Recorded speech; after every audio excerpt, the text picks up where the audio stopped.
tukabita abakire mu gihe gitoya nyuma y'igihe runaka bagahita bakena cyane urumva rero kubona amafaranga ni kimwe bishatse kuvuga ngo n'abatombora agize amahirwe agahatombora yahita bumukire mu buryo buhoraho babakinnyi tuzi bahembwa amafaranga menshi agize ayabonye yakabaye abamukire ku buryo buhoraho ahubwo ikibazo uburyo yatekerezaho nuko mu gihe undi we umukire yabonye ahita atekereza ni gute nayakuba aho umukire atandukaniye n'umukene pe nta handi si abakire n'imimanuka se turanavukana bamwe kugeza ubu kana n'umuntu bw'agakire ndagakire muri ugiye ukagenzura imitekerereze yabo n'uburyo ba framing amafaranga ni ibintu bibiri bitandukanye jya ubanza kwishyura mbere yuko wishyura abandi bakuye mu miryango yacu bakubwira kubera yuko batayabonye nyine barareba uburyo bayatuka ikintu ubundi muri psychology ikintu gishobora kugufasha kugabanya ububabare wakabaye ufite utekereza ku kintu nuko witandukanya nacyo tuzabibona muri ntuza muri aho tubitinga the devil reka tugume muri scope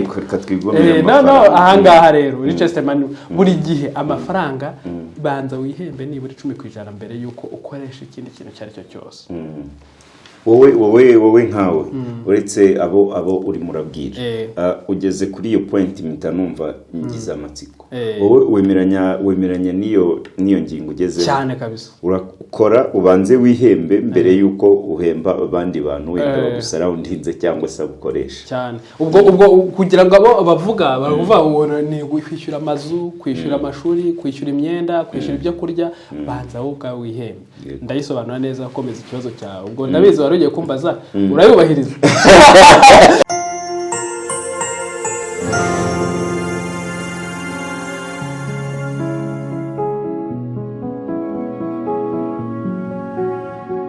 ikaze inshuti bakunzi ba Imena TV tubasuhuje twizera yuko mumeze neza abatameze neza namwe nibwo buzima mu buzima ku isi haba hariho kwishima uno munsi ejo nakababaro uno munsi wabyaye ejo wapfushije nuko nguko ku isi bigenda Silvestre ikaze ameze ute akaze cyane meze neza weekend yabaye ndende abantu bamwe bayigenewe hari abantu bamwe basanga abara iminsi yakonje ugasanga ni ari focused on kurusha indi minsi abasanzwe bakora namahitamo ubwo rero iyo zibaye ndumva abantu bararuhutse guhera kwa kane no kwa gatanu kwa gatandatu no ku cyumweru ubwo weda hari ababiruhukiyemo abandi babinanirirwamo cyane kuko abantu benshi buriya hari abibwira ko weekend aba ari ikiruhuko kandi ugasanga mugarutse kwa mbere mufite papa mwese zitandukanye hari umuje nko kuruhukira muri office nundi nawe uje mu kazi nyine kubera ko yaruhutse muri ya masaha yiwe yagenewe weekend yabaye ndende n'abareyo sinzi ko bo bari bayivamo abareyo ejo barakubiswe bikomeye cyane ntekereza ko weekend bahise bayiviramo kuri stade bayiviriyemo kuri stade kuko ahantu narindi nge nta nubwo wamenya icyabaye ntiwari kumenya ko hari n'umukino wigeze ubu reka da sinzi ikintu kibaho iyo Rayon Sport yatsinze igihugu cyose kiravibra iyo yatsinzwe ugira ngo nta n'ikintu cyabaye kandi itakinye yonyine ubwo rero sinzi wowe ngo ubuhagaze he sinzi nimba uri mu bishimye cyangwa se mu bamanutse wabareyo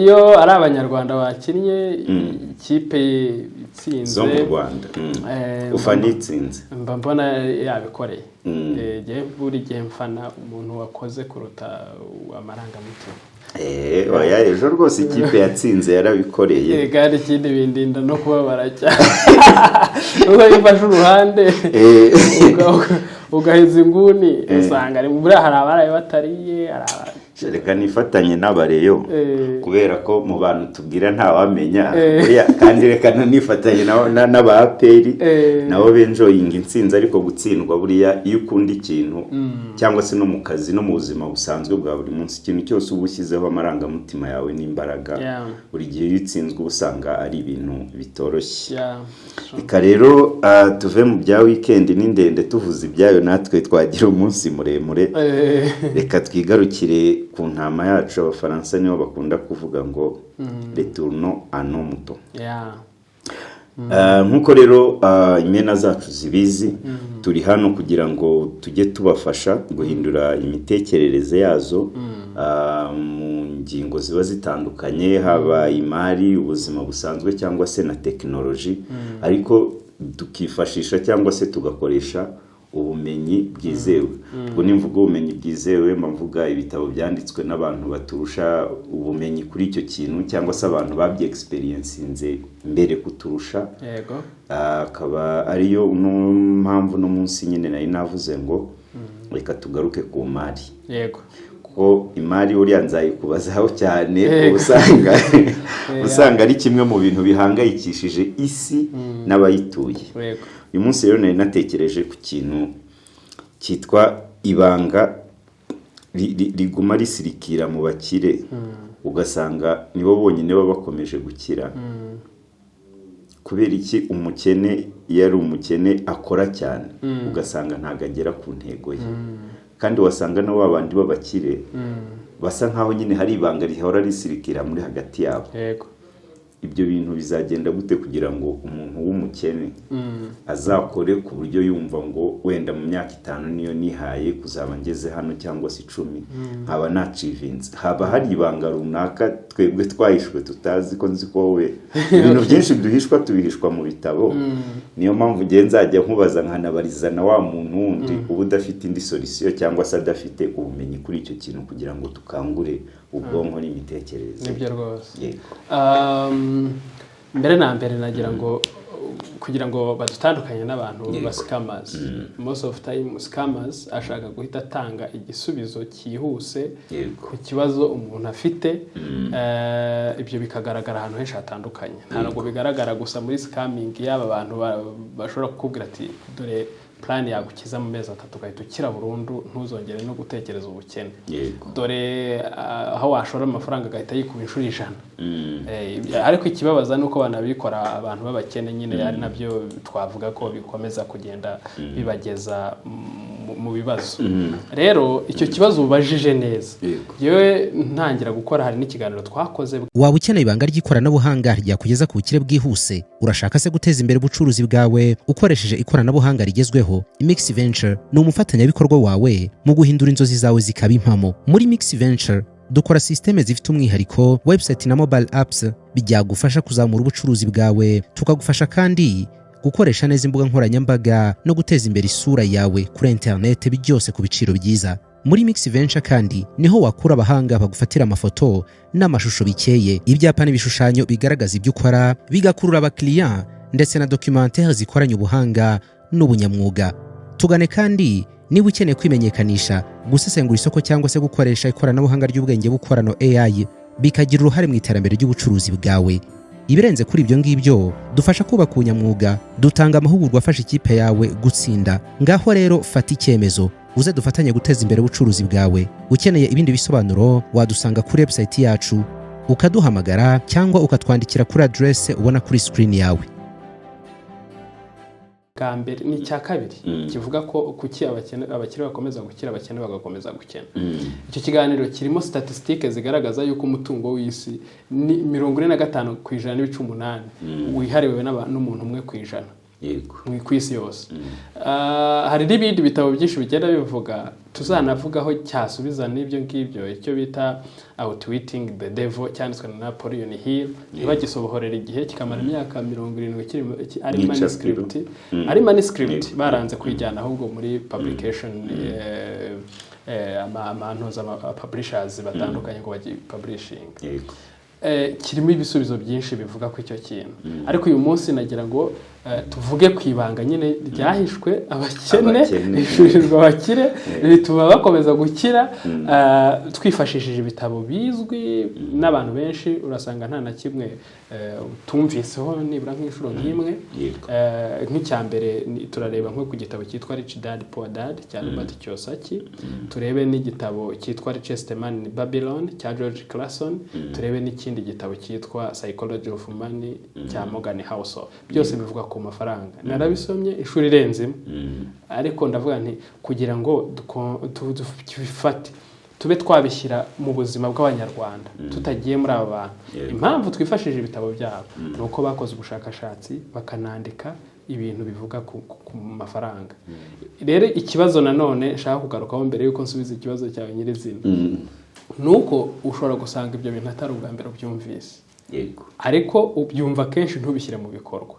Icyo gihe rero bimeze nk'umuntu ufite imbuto atigeze ategura umurima ngo ayiteremo, wakitegura gusarura ntabwo wabyitegura. Umuntu umwe rero ashobora kuba afite urubuto rumwe rw'igiti gikomeye cyane kinini, wamubaza ati hano ufitemo iki, akakubwira ati wowe bakubajije ufite nk'urubuto rw'igiti cyiza gikomeye mu ntoki zawe, bakakubaza wavuga ko ufite iki? Njye navuga ko mfite urwo rubuto, ariko mu gihe mfite wa murima nyine ngiye nitegura kuzawubibamo, kuko ntabwo namera nk'umuntu ugira imbuto nyine akazigumana kandi afite uburyo yazazibiba igihe cyagera akazisarura zikamubyarira umusaruro wenda n'abandi bamusarawundinze. Voilà. Hari n'undi rero wasubiza ukundi ushubije neza, ariko hari n'undi wasubiza ukundi akavuga ati njyewe mfite ishyamba. Akavuga ati musazira ishyamba rigize gute mu ntoki? Kandi afite urubuto rumwe, wenda afite n'umurima mwiza azurumbuka mu kwizo mbuto, nateramo urubuto rumwe ruzera izindi mbuto, rwera izindi mbuto, rwera izindi mbuto, akwereka ishyamba nyuma y'igihe kingana gutyo. Ni ukuvuga ngo rero ikiba gihari ni uko icyo nsaba abantu ni ukumva ibi bintu ukuntu bikwiye kuba byumvikana, ntabwo ari amayobera nubwo yitwa amabanga, si amayobera, ahubwo urasanga ubizi, ahubwo icyo tugufasha twe no kubyumva neza kugira ngo uzabashe no kubishyira mu bikorwa. Yego. Rero nanjye mu ntangiriro navuze ni nko gukangura ubwonko, kuko hari ikintu ubuze ariko ubwonko bwarakibitse ahantu, bikeneye yuko coach wacu n'umunsi aza gukanda ku marangamutima yawe. Noneho rero mw'ibyo bitabo bitanu ndabizi ko bigoye, buri gitabo dushobora kukivugaho kwacyo, niba nabidusaba tuzabibafasha kubikora, ariko nafasha amasomo 5 nkora ubushakashatsi bwimbitse, yewe ngenda mbihuza n'utuntu dutandukanye, nibyo ngiye kubasobanurira neza, kuko nanjye icyo kibazo cyo kuva noneho ikindi cyongeye muri bwa bushakashatsi nakoraga, naje gusanga umutungo 36% wiyongereye w'isi watwawe na rya 1%. Ryari 1%. Urumva n'ubundi no mu gitabo cyitwa Eating the Devil tuzanakurikizaho givuga neza ku mitekerereze, cyo bavuga yuko abantu 98% baba bari mu buyobe, 2% aribo bayoboye cyangwa se bazi ukuri. Yego. Kandi muri Bibiliya baravuga ngo uzi ukuri numenye ukuri kuzamubatura. Bivuze rero baba batuwe bangahe. Impamvu 98% ngo bari muri ibyo nabyo tuzabibona tubasobanurire neza, kandi harimo ibanga rikomeye. Reka rero turebe duhereye ku gitabo, nzambabwira isomo ririmo, mbabwire n'igitabo ririmo, kugira ngo n'umuntu ajya ashishikarira kuba yajya kukisomera kuko abone detail. Ibanga rya mbere ni uguhindura imitekerereze y'amafaranga. Ntabwo ari amafaranga aguhindura, ahubwo nuko uyatekerezaho. Ibyo ndabisobanura neza mu buryo bwimbitse, ibyo babisanga muri Psychology of Money, kuko muri cya gitabo cyitwa Psychology cya Morgan Housel. No kuvuga ngo iyo urebye abakire ukuntu batekereza nuko abakene batekereza n'ibintu bibiri bitandukanye. Icya mbere, abakene batekereza gukorera amafaranga cyangwa se batekereza ko amafaranga mu buryo butandukanye completely n'abakire. Mu gihe umukire watekereza amafaranga mu buryo bwo kuyakuba. Yego. Wabatekereza ati ndayakuba gute, nayakoresha gute, yankorera ate, nubwo turi buze kugenda tubibona no mu isomo rya kabiri. No kuvuga ngo rero getting rich is one thing, staying rich is another thing. Iyo ni Morgan Housel quote yiwe. Kuba umukire ni ikintu kimwe, noneho no kugumukize ni ikindi. Abantu uzi babonye amafaranga menshi tukabita abakire mu gihe gitoya, nyuma y'igihe runaka bagahita bakena cyane. Urumva rero kubona amafaranga ni kimwe, bishatse kuvuga ngo n'abatombora agize amahirwe agahatombora yahita bumukire mu buryo buhoraho. Babakinnyi tuzi bahembwa amafaranga menshi, agize ayabonye yakabaye abamukire ku buryo buhoraho. Ahubwo ikibazo uburyo yatekerezaho nuko mu gihe undi we umukire yabonye ahita atekereza ni gute nayakuba, ni gute yakikuba ibyo ngibi. Kandi noneho no mu migani muri Bibiliya igice cya 23:7 bavuga yuko uko utekereza ni kuri. iri ni itandukaniro rikomeye. Impamvu abana bakomoka mu miryango ikize bakomeza kubiragana nko mu bisekuruza nuko bagenda bahererekanya iryo banga. None gikomeye kuruta ibindi bintu byose. Aya mabanga turi kuvuga ntuzayigishwa ku ishuri. So tuzi ko tujya gukura ubumenyi niyo waba wiga finance yewe kuko nari nayize. Ntabwo uzayigishwa ku ishuri. Icya kabiri mu rusengero hoho noneho bazakuroha hakurya iyo ngiyo utandukane nabyo. Ubisheke utandukane nabyo. Aha gatatu mu muryango. N'ubukomoka mu muryango w'abakire uzayamenya. N'ubukomoka w'abakene bazakumenyesha ibyo bazi. Bazakumenyesha ibyo bazi. Ariko niba uri imena imena zacu rero nizicare zumve amasomo kandi ibindi bihari igihe bizageraho bikarangira. Ntabwo wakomeza ukora gutya igihe natwe tuba turimo twubaka imitekerereze. Turaza no kubibona muri indi somo. Ariko ibyo bijyanye n'imitekerereze wabyumvise. Ni ukuvuga ngo aho umukire atandukaniye n'umukene pe nta handi si abakire n'imimanuka se turanavukana bamwe kugeza ubukana n'umuntu bw'agakire undi agakire. Buri ugiye ukagenzura imitekerereze yabo n'uburyo ba framing amafaranga n'ibintu bibiri bitandukanye. Byose bikagaruka still kuri ya mitekerereze. Ni imitekerereze niyo mpamvu twahisemo kubaha ibiganiro bijyanye n'imitekerereze bikajyana n'ino. Ni nayo mpamvu tudashaka ko umuntu aburana ibi bintu. Basi ibyo tuvuga nagenda bishyire mu bikorwa. Nabona reziritsa zitarizo azahita twanga. Ariko nabona izirizo ndabizi yuko azanabiraga n'abazamukomokaho. Isomo rya kabiri rero jya ubanza kwishyura mbere yuko wishyura abandi. Aha iryo riri muri gitabo cyitwa Richest Man in Babylon cya Joseph Carson. Impamvu nagiye mfata isomo rimwe naravuze ni ibi byose nibanga kabisa. Icyambere amaze kugira preframing gutekereza amafaranga mbere yuko unayabona uyagera ibitekerezo unayamenya uko akora. Uyatuka n'uburenganzira bwe. Ko niko atekereza. Nimba avuga ko amafaranga ari root of all evil kandi amafaranga nyuma akaza kuyakenera ngo amugurire umwambaro amugurire aha akinga umusaya nkuko no muri Bibiliya babivuga anamufashe kugira ngo abone amazi n'umugati. Ibyo ngibyo wabibona utayafite ntabwo bishoboka. None se ubwo urumva uriho ahubwo utayafite. Bishatse kuvuga ngo rero nuyita ugutunzwe n'iki n'imyanda ya Sekibi nimba ari kuyita kuko yigutunze uyafite byaze bikuzi icyo ubona cyose ukibona. Imitekerereze iri primitive twakuye mu miryango yacu bakubwiye kubera yuko batayabonye nyine barareba uburyo bayatuka. Ikintu ubundi muri psychology ikintu gishobora kugufasha kugabanya ububabare wakabaye ufite utekereza ku kintu nuko witandukanya nacyo. Tuzabibona muri ntuza muri aho tubiting the devil reka tugume muri scope.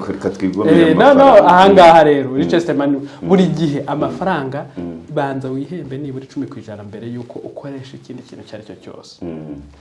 wowe nkawe uretse abo uri murabwira ugeze kuri iyo point mpita numva ngize amatsiko. Wowe wemeranya niyo ngingo ugeze cyane kabisa. Urakora ubanze wihembe mbere yuko uhemba abandi bantu wenda bagusarroundinze cyangwa se ukoresha cyane. Ubwo kugira ngo abo bavuga baravuga ni kwishyura amazu, kwishyura amashuri, kwishyura imyenda, kwishyura ibyo kurya, banza wowe ubwawe wihembe. Ndayisobanura neza komeza ikibazo cyawe. Ubwo ndabizi warugiye kumbaza urayubahiriza. Oya je nagira ngo nyine nkubaze numve yuko wenda kuko harimo bamwe wenda tubwira usanga hari abantu benshi baba bafite nabo nyine still kuri ya mitekerereze arakora we kabanza nyine agakemura ibindi bintu byose yarangiza akavuga ati tuno dusigaye ubwo ngubwo nyine nitwo twanjye.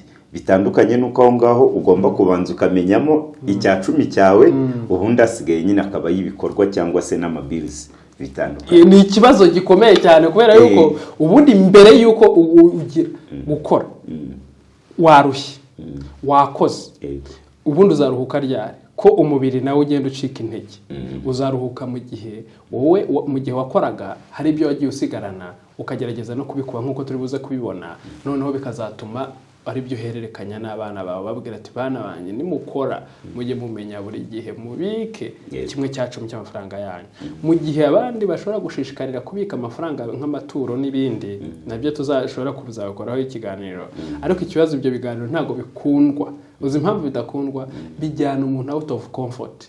Abantu bakuru benshi nibo bakunda kumva ngo ibi bintu birigisha kuko bamaze kuba fed up n'ibintu bibatesha umwanya bitagira ikintu bibakorera ariko noneho iyo utangiye kuvuga ibintu binyuranye n'ibyo bemera bahita batangira kugira resistance bigatuma rero batagira ubundi mu by'ukuri nimba wazindutse ku kazi ku itariki ya mbere kugera ku itariki ya nyuma y'ukwezi ukabona umushahara warangiza ugahemba nyirinzu ugahemba abakuha ibyo kurya ugahemba abaguha ibyo kwambara warangiza ukavuga ati wihembye ubwo mu by'ukuri wihembye kubera yuko ntiwasubira kwa nyirinzu ukavuga ati mbazemo imyaka 10 basi mpa kimwe cya gatanu cy'amafaranga cyaze yangaye makeya nagiye nguha umpemo naye ndebe reka mwabivugana iyo diro hari aho wigeze wumva babiganira habe namba ubwo rero noneho ikindi wajya kuva se wa wundi waguhaye ibyo kurya ukavuga ati nakuguriye kenshi uyu munsi ku kwezi urangaburira ku buntu yanaguseka gukubita akanagira gute none se ukwambika we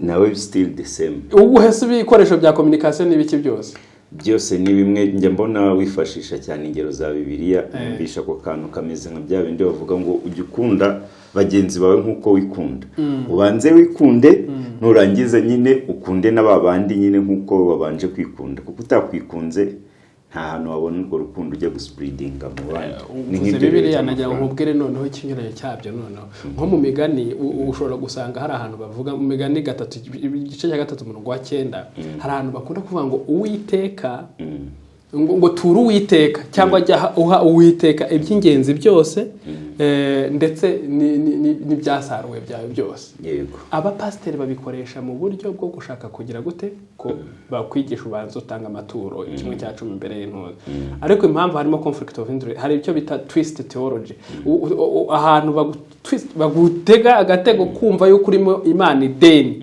ugomba kubanza kuryishyura mbere kugira ngo iguhe uburenganzira n'ubuzima bwo kubasha kugomeza kubikorera aho harimo akantu nyine ariko bitekerereze bo ubwabo ariko iyobera ritagatifu ryo nta hantu ritaba iyo bigeze naho hazamo amayobera matagatifu ariko turimo turashaka guhishura ibanga yego niyo mpamvu rero icyo kintu itiyobera icyo kiswe ibanga twebwe dushaka guhishura bishatse kuvuga ngo niba wowe ese tuvuge ubonye 1/10 nicyo gishoboka yego wabanza ukakibikira cyangwa wabanza ukagitura okay njyewe nkanjye kuri njyewe ntabwo nagitura oya ngombwa ko nagaragaza reka nkubaza ubundi ibi bigo bimeze nk'ibifite umubiri ariko bitagira roho nibyo byunguka amafaranga menshi binyuze mu bafite roho babikorera yego ushatse kumva nk'amabanki ibigo bikomeye by'inganda n'ibindi bigo byakoze ibintu bikomeye ibyo byunguka amafaranga menshi za guverinoma zisoresha menshi kuki zitishyura Imana zo ntago ziba zararemwe n'Imana ikibazo rero tugomba nyine guhereza igisubizo mu Abanyarwanda ni ukuvuga ngo rero ibyo rimwe na rimwe Imana yo ivuga yuko zahabu n'imitungo yose n'amafeza ari ibyayo nawe uruwayo kuko rero kujya kuwukanga tuzabona muri abo tweeting the devil ujya kuwukanga bakagusurika bakubwira ko ufite Imana ideni utagira icyo ukora kaba kabaye bituma 10% ryawe utashobora kurigiye numva rero ntabwo ari ikibazo kugira ngo ujyane n'abantu bose tanga 10% ariko unazirikane yuko nawe ugomba kwihemba none se Imana nimba yaravuze ngo abafarisayo bajya bigeze kubaza Yesu tese itegeko riruta yandi ni irihe yarababwiye ati kunda Imana yawe n'umutima wawe wose n'ubwenge bwawe bwose ariko hari n'indi tegeko ngiye kukongereraho kunda mugenzi wawe nkuko wikunda ushatse kuvuga ngo gukunda mugenzi wawe nkuko wikunda rero ntago bavuze ngo kunda mugenzi wawe mbere yuko wikunda yes kandi urebe umuntu wikunda uzarebe n'abakire nyine babanza kwikunda bamara kwigwizaho ubushobozi bagatangira gusagurira abandi ariko ntago babanza gusagurira abandi mbere yuko bagira gute biyubaka iryo rero naryo nakantu baravuga ngo start your powers to fattening no kuvuga ngo gerageza ikofi yawe ikomeze ikure ikura gute rero ubitse 1/10 nyuma y'umwaka uzi ko nyuma y'imyaka 10 ushobora kwihemba umwaka amafaranga ngana n'umushahara wihembaga buri kwezi wahembwaga buri kwezi udakora ariko ushobora gutanga 10 wagihaye abandi cyangwa se wishyuye ba nyirinzu wagize gute mwirisamo aho banavuga yuko aho kugira ngo ukomeze wishyure nyirinzu ushobora gufata ideni nkuko turibuze kubibona muri ndisomo niyo mpamvu nafashe isomo rimwe ariko rimeze nk'ibanga rikomeye cyane twajya ku isomo rya 3 rero imari nyayo ni ubumenyi n'ubushobozi bwo gukoresha amafaranga si umushahara. Imari nyayo ni ubumenyi bwo kumenya gukoresha amafaranga kuruta gukorera umushahara. Gukora umushahara si bibi, ni inzira yo kwinjiza amafaranga, ariko se winjije wayakoresheje ute? Tugarutse kuri cya kintu cy'10%, hari n'indi tegeko nyine bagize golden rule uwashaka yaryumva, kuvuga ngo 50% ku byo ukenera byose binakenerwa mu buzima busanzwe, 30% ku byo kwishimisha, 20% ku yo kubika. Ko hari igihe bigorana muri 30% yo kwishimisha ushyiramo n'10% wenda y'amaturo nimba ugushaka, ariko 20% yabika. Ariko hari igihe bigorana bitewe n'umubare w'amafaranga.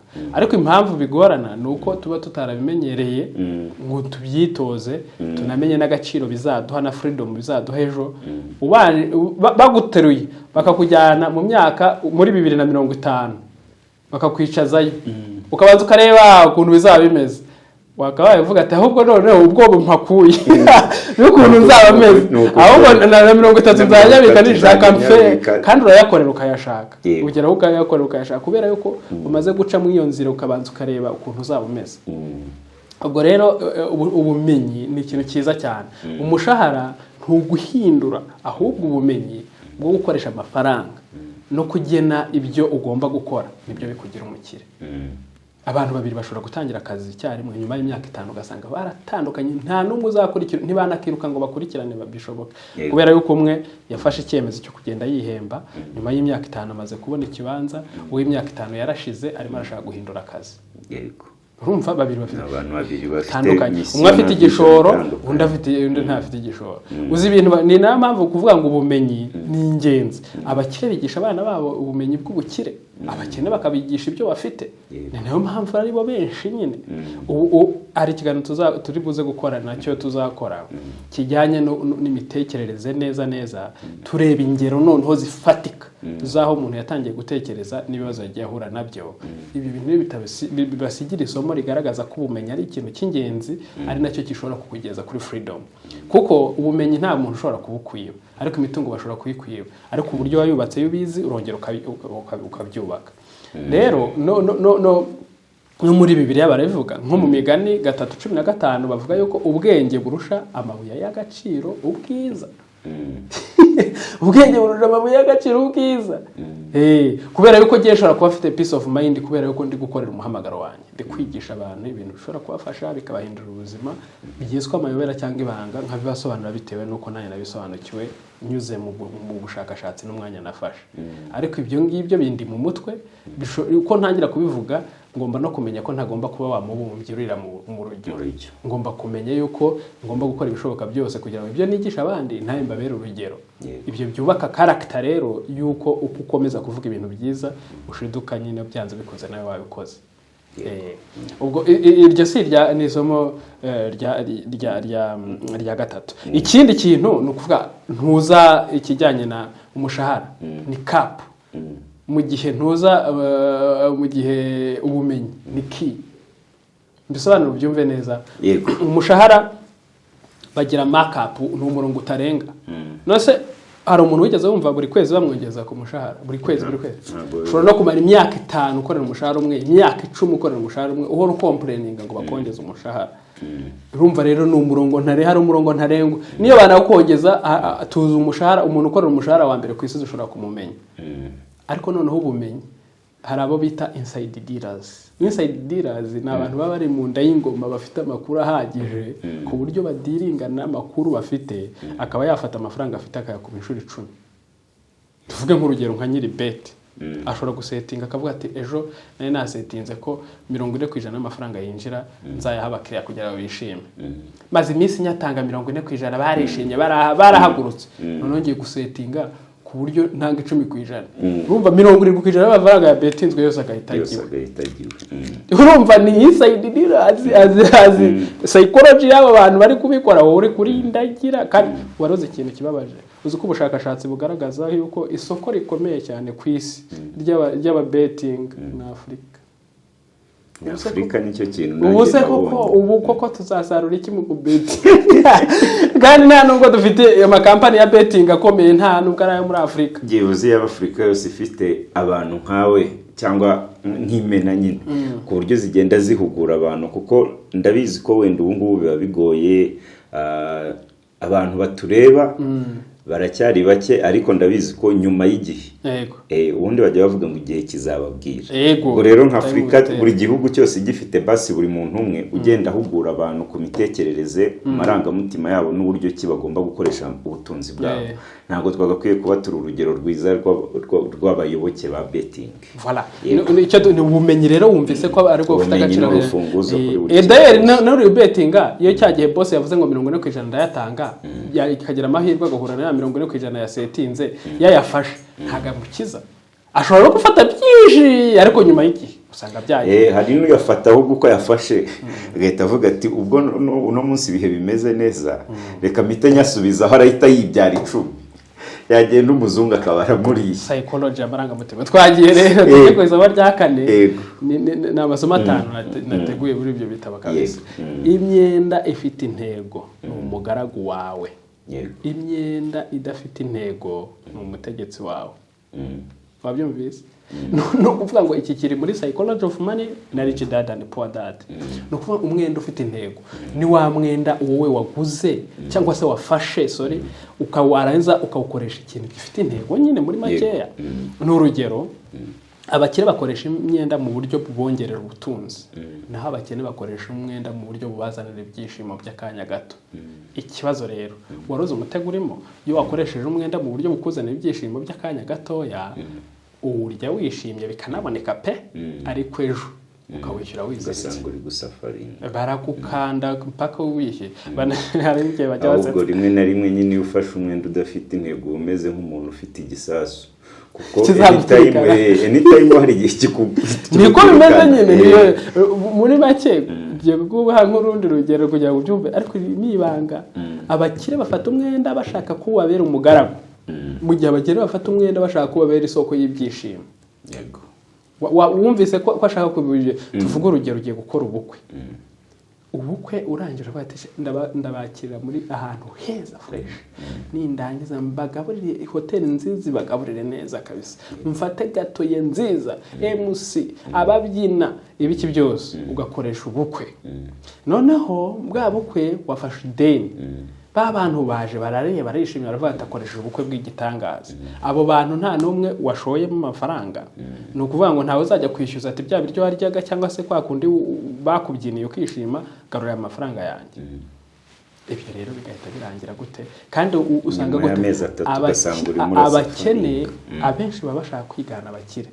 Umukire yarayakoreye, umwana we yarabimutoje, afite amafaranga yo kubatereka naye nishime nkora ibirori. Yarangiza akishima kubera yuko ibyo afite byinjiza amafaranga arota nayo ngaye. Warangiza nawe ukavuga ati se runaka kutwiganye ko yabikoze. Kandi ubo inkomoko y'amafaranga iri mu mizi ya ryabanga ryahishwa abakene rihishurirwa abakire. Iwabo bahereye kera baryigisha abana babo, azi ibyo akora, azi n'ahava, nta n'ideni yafashe. Wowe noneho ugiye kuvuga ati mwigane ndagize fata ideni, urishimye, ariko ejo uzaba umanitswe ahantu uri bihebe. Ariko Bibiliya sinzi impamvu batajya banayigira uvuga ngo ugurije amubera umugaragu cyangwa umuja, sibyo? Ukugurije we umubera umugaragu cyangwa umuja. Abantu benshi turabagaragu b'abanki cyane, turabaje b'abanki, ariko yuhishuri ubwo bumenyi utangira kuvuga ngo ni gute nta umugaragu w'abanki. Ni igihe wafashe amafaranga yo muri banki ukayakoresha ufite intego igamije kwiyongera, kuruta gufata amafaranga ya banki ugamije kubanza kwishima. Ubu umuntu rero uri mu byumva yarakoze nk'iryo kosa, ahita akubwiye abati uriya muntu ari kuvuga ibiki, ariko narishimye cyagihe. Warishimye, ariko aho kugira ngo nishime nonaha mbabare iminsi myinshi, nishime umunsi umwe, nahitamo jewe kubabara umunsi umwe nkishima iminsi myinshi. Kandi nta nubwo nababara ukoze biri mu bushobozi bwawe. None se umuntu amwe agiye muri sale ya 2,000,000 agafata restauration wenda kuri plan imwe akayikoresha 25,000, undi agakoresha kimwe cya kabiri cyayo ntibashobora gukora ubukwe bumwe kandi bakishima bose cyane ni ukuvuga urwo n'urugero rw'ubukwe natanze. Ikinababaje ni uko rimwe na rimwe abantu banatandukana kubera financial distress yahise ibikurikira cyane. Urugero rwo kugura telefone nshya, televiziyo nshya, ntuza Warren Buffett we yaravuze ngo ntabwo ushobora kugura ibintu bishyashya byose uko ushoboye uko ushaka ngo nurangiza uzatekereza kuzaba umukire kubera yuko bihora biza bushya. Reba amatelefone ya iPhone zatangiye ku ma iPhone aciritse zigenda zamuka ngira ngo zigeze kuri 16. Aho rero buri gihe amamodoka nuko Warren Buffett inzu atangira ku investinga yabaye umukire wa mbere ku isi nuko bagenda bamucaho bitewe n'ibihe ariko inzu yabagamo niyo kibamo kera ntabwo aba mu bintu byatanje vuga rero iryo banga afite ubumenyi bwe n'iryo banga ryiwe. Umuntu yakugurije rero umubera imbata yego nicyo bishatse kuvuga ariko noneho ariko ntiwakwemfasizinga cyane ku bubi bw'ideni. Nicyo nagiye kuvuga urakoze cyane akoze nagiye kuvuga nti kugira ngo nyine wumve ariko n'ibintu bibiri bagereranya baravuga ati ufata ideni abakire bafata ideni rigiye kubabera umugaragu mu gihe abakene bafata ideni ribagiye kubabera inkomoko y'ibyishimo by'akanya gatoya ariko bitazahoraho. Abakire rero tuvuge umukire ashobora kuvuga ati giyewe abageze ku rwego afite collateral amaze kwizerwa ngiye gufata umukire w'umuherwe wenda kugira ngo mbaho urugero bite namwe rubakangura agafata akagenda akavuga ati mumpe miliyari muri banki akagenda akagura umusozi yaramaze kubyigaho neza akagenda akawucamo ibibanza bya bindi by'imiturire yarangiza akagurisha ikibanza kimwe ugasanga abonyemo miliyari 1.5 byanze bikunze mu gihe gitoya yari ahantu heza hizewe banjye banabikora natwe turanabibona ni babandi bita inside dealers akumva yuko hano bagiye kwajyana ibikorwa remezo bimeze gutya na gutya akaba afite amakuru yizewe bamaze no kwakora master plan bakavuga hari ahantu hazaturwa agahita yifatira amafaranga agahita hagura yarangiza agacamo ibibanza akagenda agurisha umuntu mu bushobozi bwiwe yakuyemo miliyari 1.5 yarangiza akagenda akishyura ya miliyari wenda na miliyoni 200 yungutse miliyoni 300 arazisigaraye wumvize ko yakoresheje ayabanki muri make amafaranga ntiyabaye umugaragu wese yabaye umugaragu barayakoresha icyo ashaka. Noneho ikindi mu buryo buciriritse butoya wa wundi wahisemo kuvuga ati ngiye kubika udufaranga dukeya nk'uko yabivuze rero ukaba wavuga ati nimba maze kumara umwaka wose cyangwa imyaka 2 mbika aya mafaranga bivuze ko mfite ubwo bushobozi bwo kuyabona ntabwo kubikonfirma ukagera ko batereka nongere nasaba ndangana nkaya ngende gura kabanza nyuma y'imyaka 2 kazi nzaba nkegukanye banki nayishyuye kabanza ugasanga kikubye amafaranga angahe. Impamvu njya ntanga ingero mu bibanza nuko arizo bumva vuba ariko hari n'ubundi buryo bushoboka cyane ushobora kumenya kugura imigabane ukajya uvuga ati giyewe kimwe cy'imari yanjye cyangwa cy'amafaranga ninjiza zayamitanyaguramo imigabane buriya wemerewe kugura imigabane 100 ku isoko ry'imari n'imigabane kandi imigabane 100 hari igihe usanga ishobora kugura nk'ibihumbi 39 50 kandi 200 ukajya ugura buri gihe ugasanga ukugura nyuma y'imyaka 10 ufite imigabane myinshi muri kampani runaka wahisemo wumva ukunda n'urundi rugero cyangwa se ni byinshi ushobora kuvuga ati ifite amafaranga kimwe cya kabiri cyo kugura imodoka yakora transport ukagera ugasaba ikindi kimwe cya kabiri ukagura iyo modoka ukajya mu muhanda ikajya kwinjiriza amafaranga ukishyura amafaranga yabo ariko unabona n'inyungu ugiye gukora depo y'ibyo kurya depo y'ibyo kunywa n'ibintu bihoraho kaka amafaranga ukagenda uyishyura gakeya ugasigara na business kakubera source of income.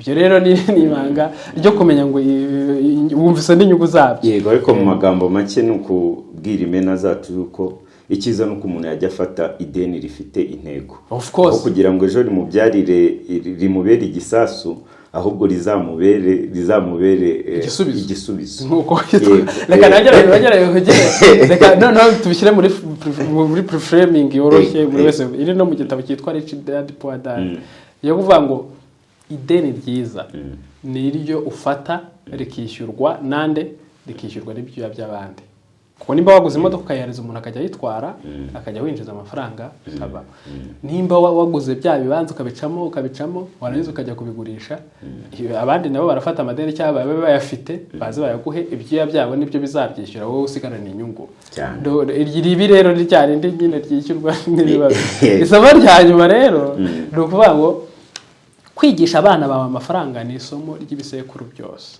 ariko se niba kwigishije ikintu kijyanye n'amafaranga uracyari mutoya natwe bakuru ntawe wigeze twigisha n'abandi bose abenshi yaba ishuri yaba idini hari ahantu ubu koko babona amafaranga atarirwa dutesha umutwe kubera iki niba badukunda bashaka kutwegereza Imana batadufasha kuturwanaho hano ku isi tukiga ibijyanye n'amafaranga mu rusengero noneho wanabyize neza muri rusengero zibyigishije neza ukayabona kuko bazizera wajya unabatura menshi abantu benshi bakira n'amaturo yaba menshi nyine kubera yuko 10% rya miliyari n'10% rya miliyoni ni ibintu bibiri bitandukanye ni ugushaka kuvuga rero kuki batabitwigisha se kuki se ababyeyi bacu batabitwigisha icyo gisubizo tuzagibona mu kiganiro cyitwa outwitting the devil cyo yogeza nawe gikubita ababaza gusa ngo kiza ngo kigire no gukuramo amashitani no kwirukana burundu noneho nka Bibiliya yo kandi inabivuga neza ngo toza inzira umwana wawe akiri mutoya azarinda asaza atarayivamo ibyo biba mu Migani 22 igice cya 22:6 ariko ntibabidutoza ariko ntiwabarenganya ntibabizi niyo mpamvu ababizi rero ntibabitoza abana babo tekereza umwana watangiye imyitozo nk'ubu kugufata bakakujyana gukina na Cristiano cyangwa se na Messi aba ni abambere babandi nyine navuze ngo 2% cyangwa 1% ubu mwakina byawe biba bisetse rero ibyo bigaragara mu buzima fizike ntibigaragara mu buzima bw'ibitekerezo ni ukuvuga ngo wundi ufite ibitekerezo watangiye akiri uruhinja bamutoza tutura amafaranga akora gutya umwana amafaranga akora gutya nimujya muri competition hanze ntago bizaba bigaragara uzajya ubibonera kumwe yazamuye etage muri make tugiye ku gitekerezo cy'ubupfura ndetse n'ubushishozi ibanga sibyo ryahererekanijwe n'abakire rikomeje guhishwa abakene nuko abakire bagira imyumvire so kubera amahirwe menshi nkuko tubivuga uko atekereza nuko ahitamo uko yihangana nuko yigishwa akanemera ku bijyanye n'amafaranga ibyo nibyo byubaka umurage uzaramba igihe cyose bitandukanye no guhererekanya ibibazo kubera yuko ari byo tuzi nkuko tuzabibona muri outperforming the devil. Isomo rirancengeye buri gihe turi kuvuga ku mafaranga mba numva nishimye kubera yuko ubusanga hari abantu benshi baba bayatekerezaho bitandukanye kuko n'ubundi rumva ikintu cyari kirimo cyane n'ikintu kijyanye n'uburyo ki umukire afata ibintu nuko umukene afata ibintu wenda dusoje amasomo y'uno munsi ariko se ni iki wabwira ubu ngubu umuntu wari ufite imitekerereze idakwiye mu gukoresha amafaranga cyangwa se mu kuyazigama ndetse n'uwo nguwo uzakenera ideni kuko amadeni akenshi usanga hano mu buzima bw'abanyarwanda cyangwa se no ku isi yose abantu benshi babayeho mu nguzanyo. Hari ikiganiro nakwesezeranyije ko tuzakora kijyanye n'imitekerereze iciriritse n'imitekerereze imeze neza. Yego. Tuzinjira mu ngero za politike tutagiye muri politike zijyanye n'imitekerereze cyane cyane y'abanyafrika n'abandi bantu nakozeho ubushakashatsi tuzabivuga ariko ikintu kimwe nabasha kukubwira ikibabaje abantu batwumva kenshi usanga ari abantu bakuruho gakeya bamaze igihe bemera ubushakashatsi bugaragaza ko abantu bamaze imyaka tuvuge nk'urugero kugira ngo byumvikane nayo kujyana abantu mu bushakashatsi bitazabijya no kugora n'ubwakozwe muri Harvard University. Ufashe urugero ugafata umuntu ugiye muri pension warangiza ukamubwira ati rero yuza kuba warabitse 10% y'amafaranga wagiye winjiza mu myaka 30 n'ingahe uri umukire uri mutembera aho ushaka hari hose waragiye yakorera investment cyangwa kayabika ufite ubushobozi bwo gutembera aho ushaka kuko ufite umwanya wo gutembera ntawe kubaza ngo ugiye bimeze gute. Ibyo bintu kubimubwira atarabikoze bizana backfire effect yo kukumva yuko icyo gihe ntago yongera kugisubirana. Inama nabagira rero aho kugira ngo utoze umwana wawe nk'ibyo mwerekeze kuri Mena TV kuko niwe uri buze kubyumva agifite igihe cyo kubikoresha. Biragorana kugira ngo wumve ikintu maze igihe kinini cyane wemera umuntu atangiye kukivugaho ibintu binyuranye n'ibyo wari usanzwe wemera. Ubu ngubu nk'umupasiteri wasumva tugabati